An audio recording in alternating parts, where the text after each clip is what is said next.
Good afternoon. It's Wednesday, April 8th, 2020. Today is important because Bernie Sanders finally withdrew from the presidential race. This video has two parts. The first covers today's developments about Senator Sanders withdrawing, and the second part includes my long-promised comments on the mess in Iowa following the Iowa caucuses on Monday, February 3rd. I saw Senator Sanders' withdrawal speech this morning. I'm glad he withdrew. I predicted he would in my last video 3 weeks ago. I'm not sure why it took him 3 weeks to withdraw, but it did. I was shocked, as many Americans were, by the pictures of the people in Wisconsin voting in a primary yesterday. Why they had to do that, why they couldn't have mailed in their votes or had the primary postponed, I have no idea.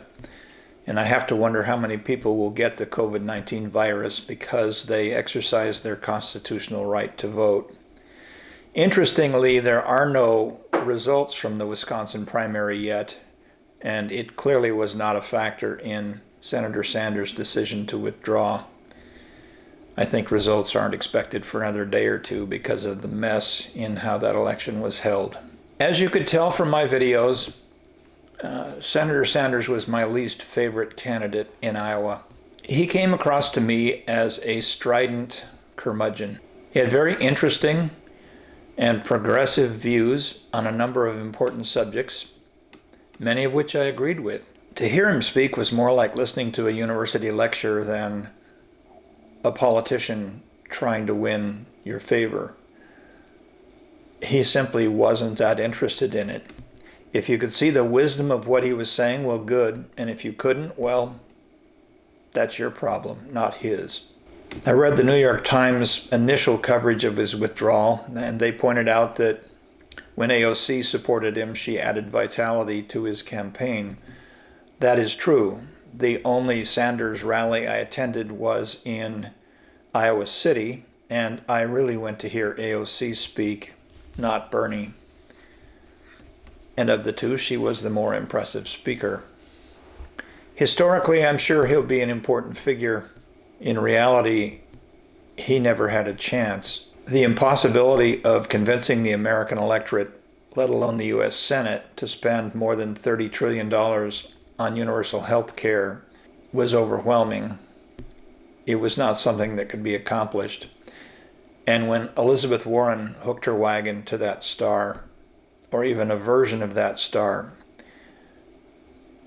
she sunk her campaign without a trace, to the point where I don't think she can be considered even as a vice presidential candidate. I had communication with a woman in Idaho, a strong Democrat, who has been pushing for Kamala Harris to be named as the vice presidential candidate. I don't agree with the politics of that because, to quote Governor Steve Bullock of Montana, to carry California and New York, all you have to do is have a pulse and be a Democrat. The point is that Biden's already going to carry California and New York. Thus, Kamala Harris is not bringing anything to the table in terms of her home state. She's a black woman and a very qualified candidate, by the way. But Biden, I think, already has the black vote, as South Carolina demonstrated. I predicted on New Year's Day that Amy Klobuchar would be the vice presidential nominee. I stand by that prediction. She's a woman. She's a Democrat. She's from the Midwest. She has influence in the Midwestern states. She will help Biden carry some Midwestern states, as is necessary to defeat Trump for the presidency.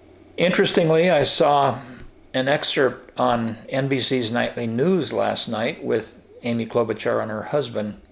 He's a law professor apparently in the DC area, and he had the COVID-19 virus. He had a fever for a long time, sounded like more than a week, and he ended up spending 5 days in the hospital. It was a nice piece. I enjoyed seeing Amy with her husband, who I'd never seen before, and certainly never saw in Iowa. And there was even a photo of the three of them with her daughter. Bernie's gone at last. I certainly hope that his supporters will support Biden. I feel many of them did not support Hillary Clinton in 2016, and that may have cost the Democrats some of the swing states that ended up going for Donald Trump. I was asked right after the caucuses to post a video on the mess in Iowa, and I declined to do so. The caucuses went off on schedule. Apparently America was waiting with bated breath for the results, and when it took 3 days for the results to come out, people were outraged. Now, obviously that wasn't well handled, but in truth, I wasn't bothered by it. As you can see from the video I put up of the caucus I did attend, 5 candidates achieved viability, which required 15% of the voters present. I had predicted beforehand that Bernie would get his 20 to 25% of the vote, the same people who supported him before this campaign season even started. I also had predicted that Mayor Pete would do very well because A, he's well liked, and B, he had a wonderful, or excellent rather, ground support program. Joe Biden finished 5th, I think. Anyway, he was quite a bit back. I was pleased in the caucus that I attended that Amy Klobuchar achieved viability because she's an excellent candidate and Iowa's very close to Minnesota. But after attending that caucus in person, I really didn't care what the statewide results were because they were going to be split, and the winner was not going to be anywhere near a majority-supported candidate. I also had no concerns at all about the reliability or the accuracy. And the reason is, and I filmed this, that the forms provided by the state Democratic Party were very explicit in the information that had to be provided, and it had to be verified. So, for example, in the first round of the primary, if Bernie Sanders got 57 votes and Pete Buttigieg got 41 votes, etc., the caucus chairperson had to fill in the number of votes, and then that number had to be verified and agreed to by the caucus captain for the particular candidate. How many of the 9 is that going to get him? I'm not 100% sure yet. I need Warren's precinct captain, please. Actually, Warren's precinct captain, please. Thus, when she would write, Bernie Sanders got 57 votes, the person who was Sanders' precinct chairman would sign, saying, I agree. On round 1 of the caucus, Bernie Sanders got 57 votes. Same thing with the second round. Bernie went up 2 points, 2 votes rather, and so his final total was, let's say, 59. The chairman of the caucus for Bernie signed off on that. This went all the way down to Andrew Yang, who had 7 votes on the first round and no votes on the second because he wasn't viable. So I have little doubt that each precinct caucus chairperson had to fill out the form in that amount of detail, and that someone could gather all the forms from each precinct and sit down in a room in Iowa and come up with an exact total of votes for each of the candidates seeking the Democratic nomination for president in the Iowa caucuses.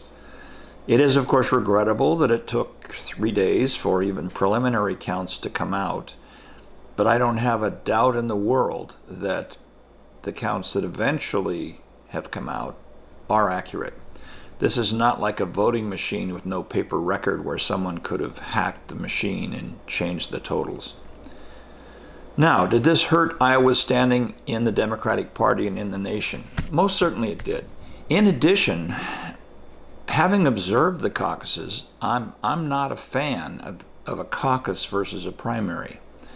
The first concern I have is that you have to be there at an exact time on an exact day. And if you have to work or you can't get childcare, you're out of luck. I got to know the front desk clerks in the hotel where I stayed for 4 months, and one clerk in particular was a Bennett supporter when I was wearing a Bennett for President button back in October. And by the time of the caucuses, that hotel clerk was a Tom Steyer supporter. She actually lived in Grinnell and commuted to Altoona, Iowa every day, but she was unable to attend her caucus in Grinnell because she had to work.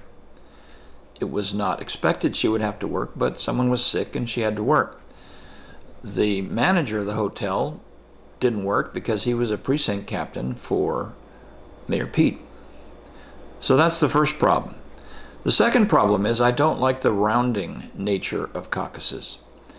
For example, at the caucus I attended, there were 9 delegates going to the next level of caucuses, and Bernie Sanders got 3 of the 9, and Joe Biden got 1 of the 9, as did Amy Klobuchar, even though Bernie Sanders did not get even double the votes for Joe Biden or Amy Klobuchar. That's rounding. Rounding is not particularly democratic. So the question arises, why wouldn't Iowa simply abandon the caucuses and go to a primary as many other states have? And the answer is that if Iowa did that, they may well lose their status as first in the nation. According to the video I made based on the book Why Iowa, the statutes in Iowa require that the very first round of caucuses be held in January or February, because those caucuses are the first of 4 levels of caucuses. The next level, I believe, is county. After county comes congressional district, and then the final level is state. And there has to be an interval between each of these different caucuses. So to go 4 levels back requires that you start in January or February. If Iowa switches to a primary, what's special about Iowa? What would prevent some other state from going first? That being said, I was impressed with the sincerity, the seriousness of the Democrats in Iowa. It is a true swing state, and the Democrats in Iowa realize how important is their role in the nomination process. When I started all this back in October, I made videos that said, since the year 2000, whoever won the Iowa caucuses has ended up being the Democratic nominee for president. Well, that's not true this year, with Bernie and Mayor Pete splitting the vote. How's the quarantine on Blakely? That's the subject for another video. Spring isn't here yet. It was 37 degrees last night. It's clear and sunny today without any wind. It's supposed to reach 52 degrees, and I'm very grateful for that. If you enjoyed this video, please give it a thumbs up. If you like this content, please consider subscribing. Thank you for watching.